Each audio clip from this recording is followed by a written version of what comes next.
కన్నడ భాషపై సినీ నటుడు కమల్ హాసన్ చేసిన వ్యాఖ్యలపై కర్ణాటక హైకోర్టు అసహనం వ్యక్తం చేసింది. కమల్ సామాన్య వ్యక్తి కాదు, ఇష్టానుసారం మాట్లాడరాదని ఆగ్రహం వ్యక్తం చేసింది. కన్నడంపై ఏ ప్రాతిపదికన అలా మాట్లాడారని ప్రశ్నించింది. కమల్ ఏమైనా చరిత్రకారుడా అని నిలదీసింది. క్షమాపణ కోరితే చెప్పకుండా కోర్టుకు వచ్చారని వ్యాఖ్యానించింది. కాగా తమిళం నుంచే కన్నడం పుట్టిందని కమల్ ఇటీవల వ్యాఖ్యానించారు. దీంతో ఆయన నటించిన థగ్ లైఫ్ సినిమాపై కర్ణాటకలో కన్నడ నిర్మాతల మండలి నిషేధం విధించింది. కన్నడ నిర్మాతల మండలి నిర్ణయంపై కమల్ హాసన్ హైకోర్టుకు వెళ్లగా న్యాయస్థానం ఈ విధంగా వ్యాఖ్యలు చేసింది.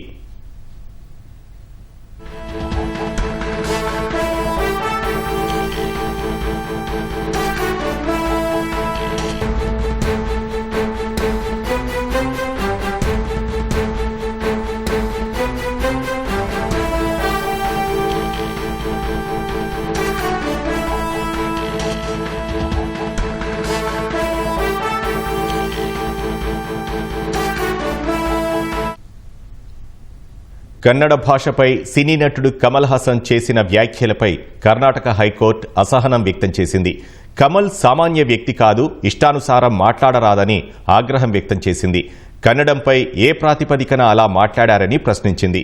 కమల్ ఏమైనా చరిత్రకారుడా అని నిలదీసింది. క్షమాపణ కోరితే చెప్పకుండా కోర్టుకు వచ్చారని వ్యాఖ్యానించింది. కాగా తమిళం నుంచే కన్నడం పుట్టిందని కమల్ ఇటీవల వ్యాఖ్యానించారు. దీంతో ఆయన నటించిన థగ్ లైఫ్ సినిమాపై కర్ణాటకలో కన్నడ నిర్మాతల మండలి నిషేధం విధించింది. కన్నడ నిర్మాతల మండలి నిర్ణయంపై కమల్ హాసన్ హైకోర్టుకు వెళ్లగా న్యాయస్థానం ఈ విధంగా వ్యాఖ్యలు చేసింది.